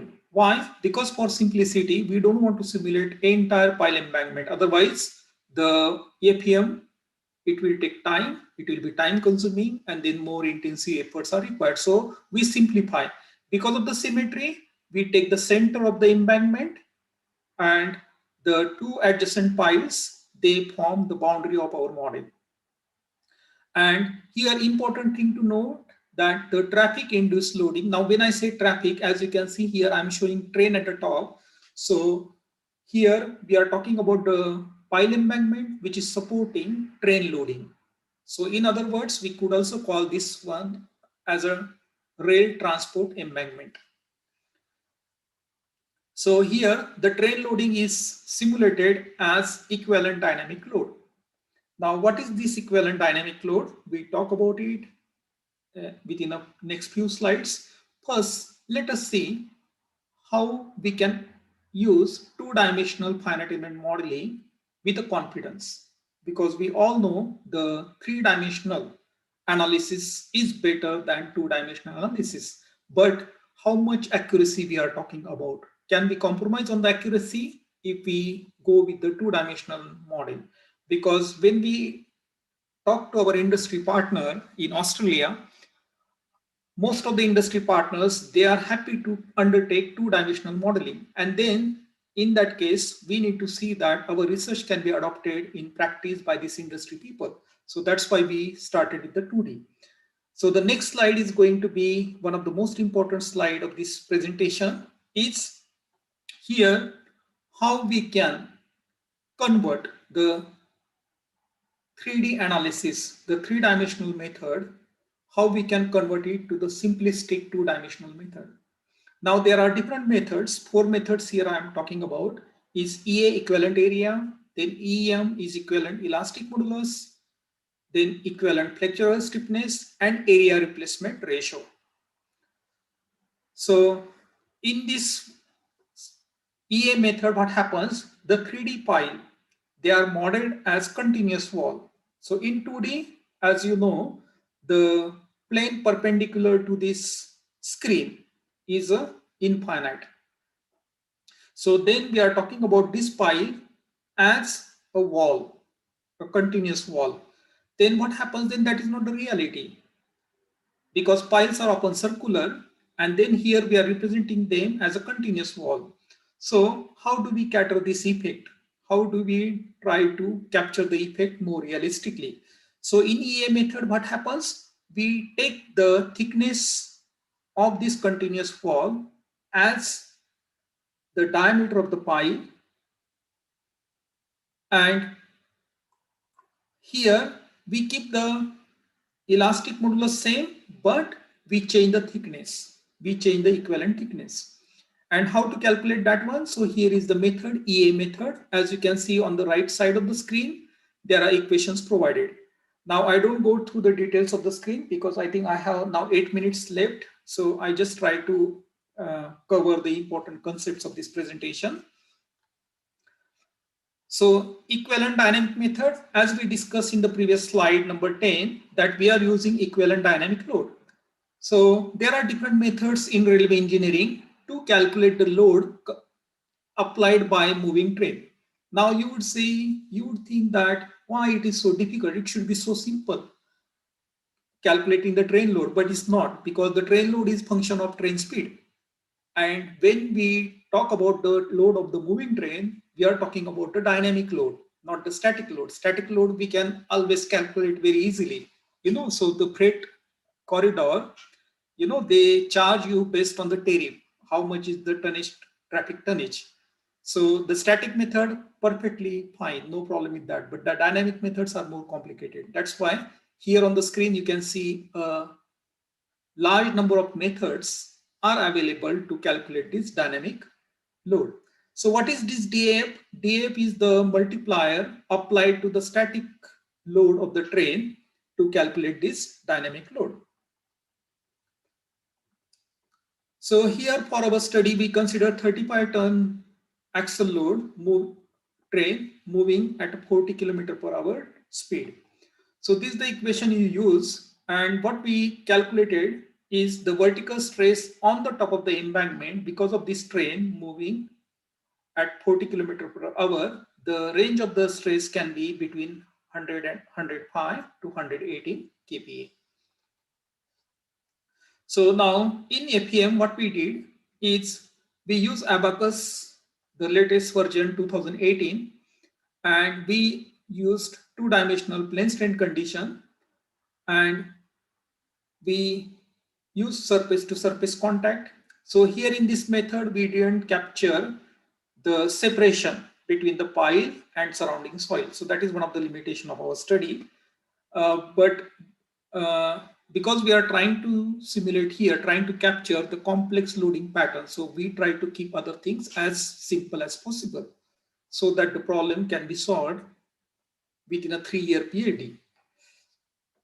So here the material parameters are given. We use more Coulomb for gravel bed and embankment fill, and then subsoil is simulated as modified camp clay.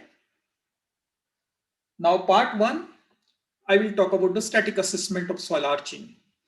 So first, when we develop our model, we wanted to see whether our model is accurate. So what we did, we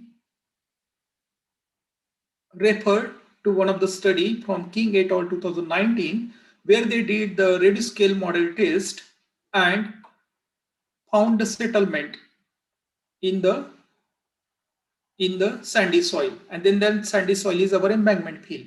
As you can see, the arching is occurring in the embankment field, but the effect is seen on the subsoil because we want to reduce the stresses going to the subsoil. So here, what we see that when we use all those different methods which are used to convert 3D to 2D, that EA method is more appropriate. For example, if you say a mid pile at the center of the pile, so this is their experimental result, and this is our EA method.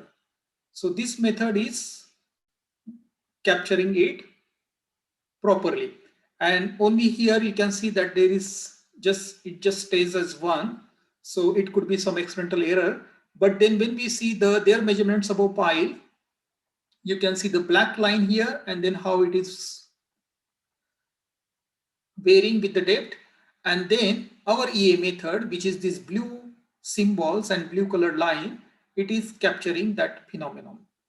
So then we validated our model with independently published results because we didn't do those laboratory tests. So we don't have any control on that. But then we saw that our model can capture what they found in their trapdoor testing. Now, here I am presenting important results. The first graph here, we have 2 figures. So they represent the vertical stress distribution in the embankment field over point A. Now, what is this point A? So the point A, I just quickly go here.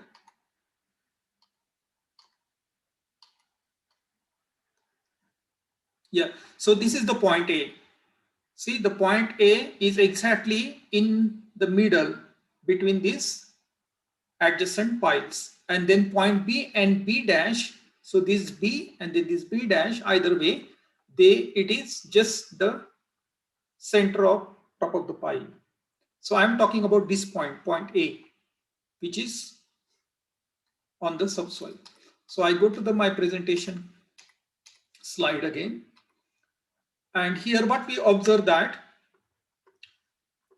usually when you talk about this static stress, the static stress should increase with depth and the distribution should be triangular because it is just sigma s is equal to gamma, which is the unit weight of the soil multiplied by the height. So gamma being constant, as you increase the height, the static stress should also increase. As you can see here clearly, see these dotted lines, they are our triangular distribution. That is what we understand. But what happens in actually, because of this installation of the pile, this stress will start reducing. So what happens, we take the point where the stress reduction happens, and that is called as the outer boundary of soil arching. And then this stress keeps on decreasing. Now this stress is on the subsoil. So what does it mean? That the stress on the pile is increasing. And then that decreasing trend continues until we hit a boundary which can be defined as inner boundary of arching. And then after that, it will just resumes its linear increase with the depth. So it will follow that geostatic stress trend. So I think I just have 1 minute left, but if it's okay, I just continue for 3-4 minutes. But I will try to wrap my presentation. So here, in between the outer boundary and inner boundary, we have this soil arching zone. So in this research, what we are trying to see that this zone, how this zone will change due to application of traffic loading and due to the earthquake.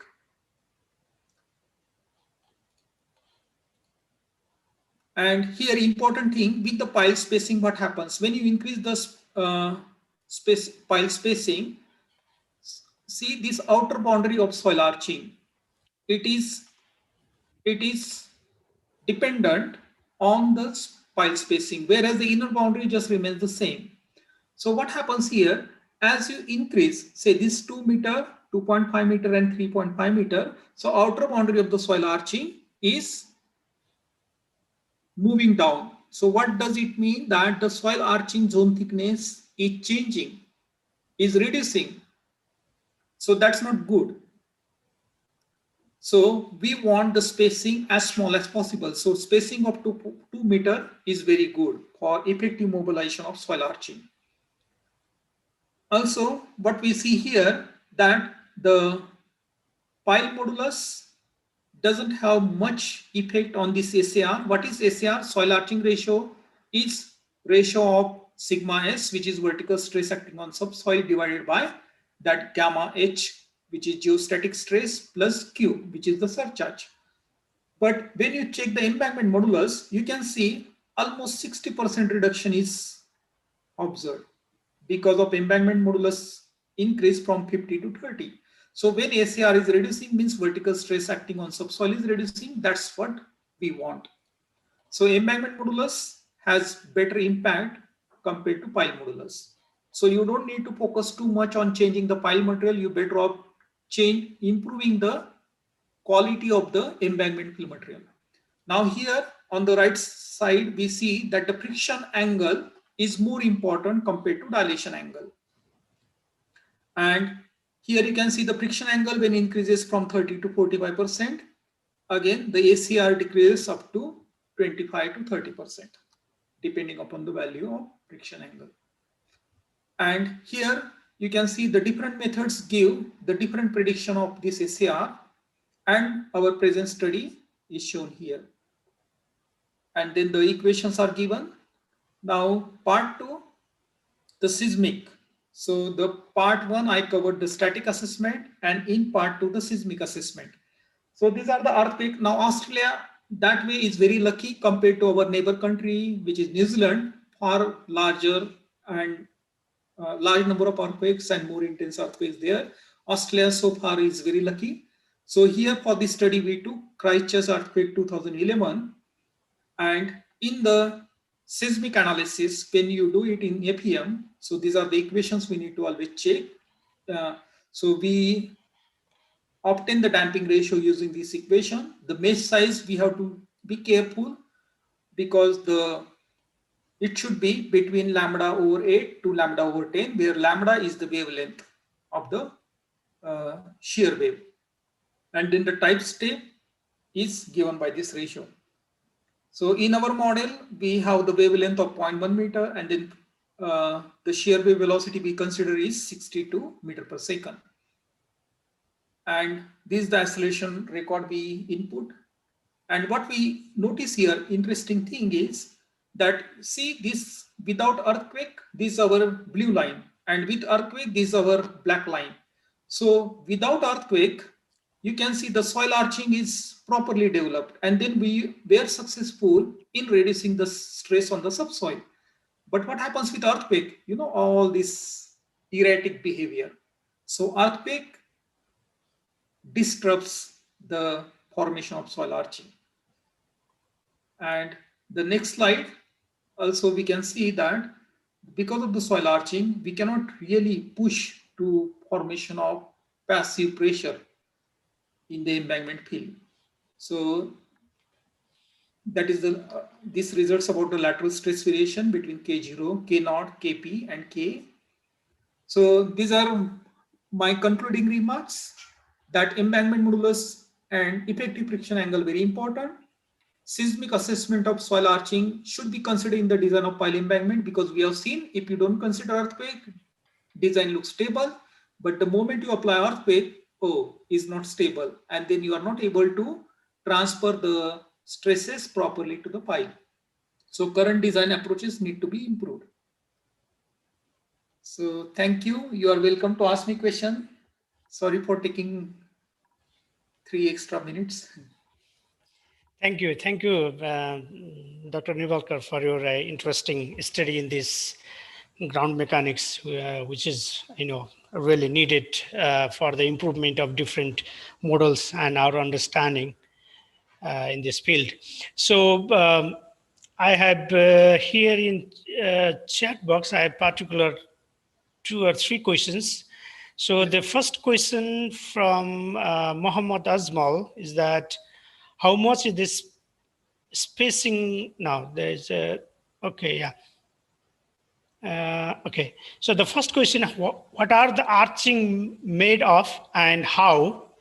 The first one, and the second one from the, again, Mohammad Azmal, is that how much is the spacing between 2 groups of piles, or how much you assumed for the analyzing? And the third question for Kamlesh Kumar is there any data from Australia regarding effect of piles on seismic embankment stability? Please. Okay, thank you. So I will start with Mohammad Azmal. I think he seems interested in the presentation. So that's very good. Thank you very much for your interest. So what are the arching made of and then how? So truly speaking, arching is just a phenomenon. It doesn't represent any material, any sort of zone, you know. So the arching is where you will expect reduction in the stress on the subsoil. So for example, when we install the pile, what our intention is, whatever the load transferring to the subsoil has to be shared between pile and soil. So when we install the pile, we want more and more to come, more and more load to come on the pile, because piles are very strong. They cannot settle that much compared to subsoil. So our arching is really the extent, the thickness of the embankment field, where you can see the reduction in the stress going to the subsoil, or in other words, the reduction in load being applied to the subsoil. Your second question, how much is the spacing between 2 group of piles and how much you assume for analyzing? Usually the popular one is you take the spacing 2.5 D, where D is the diameter of the pile. And mostly in the field, we go from anything between 2.5 D to 3.5 D. Or like in some cases, 4 D is also possible if you go with combination of geotextile below the gravel bed. So there are a range of techniques. So in this case, that's why we selected that particular range, 2D to 4D, to capture what is happening in reality. Now, if I go to the Kamlesh Kumar question, any data from Australia regarding effect of piles on seismic embankment stability? Okay, interesting question again. So what happens here, like as I mentioned, Australia, we have been very lucky in terms of earthquake disaster. We are not so lucky with the bushfire, you know, like end of last year, you all might have heard in the newspaper or heard in the, you know, in the television news that there was a bushfire in Australia. And then we had like tragic, you know, like casualties, and then a loss of property, and then so much impact on the economy. But earthquake, we don't have any case. So what we are doing, we are trying to focus on New Zealand, Japan, and India. Now, why we started with this research, although it's not that important for Australia, because Naveen, he was supported from a funding given by Indian government. So since the funding came from Ministry of Earth Science, Government of India, our intention was try to do something which can contribute back to the country, you know, like, so that was our intention. I think I'm just reading through other questions, but the second question was about the spacing between 2 groups or rows of piles, not between the 2 piles in the same row. Second question was about the spacing between 2 groups. So you mean between 2 pile groups. Now here, actually, we have done that 3-dimensional analysis. So we were not going to focus on the arrangement between these different pile groups. You could do that one if you are simulating the embankment model, full-scale embankment model. Then you could do that way. For example, you could have also the square distribution, rectangular distribution of these pile groups, and then you can see what the effect is. I think, hope Yeah. my clarification helps. Yes, thank you, Dr. Nibalkar, for your excellent answer and good presentation. And I would like to congratulate for this in this occasion. Thank you once again. So now I would like to conclude this session by congratulating our four eminent speaker, Dr. Indrajit Paul, who talked about impact of cyclone Amphan, and then Professor Ganapati, seismic hazard assessment, and Professor Shimali on base isolation liquid storage tank, and then Dr.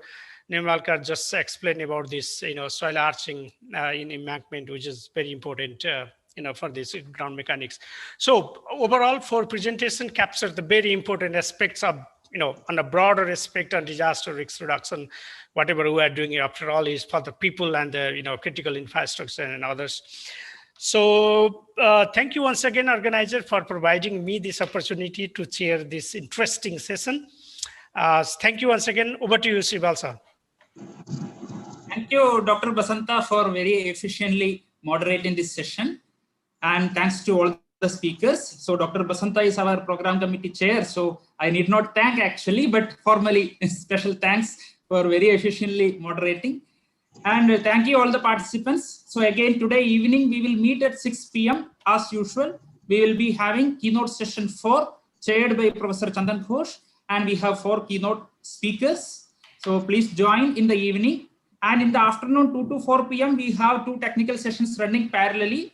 But that meetings have some seating capacity. So if you join early only, you will be able to get in.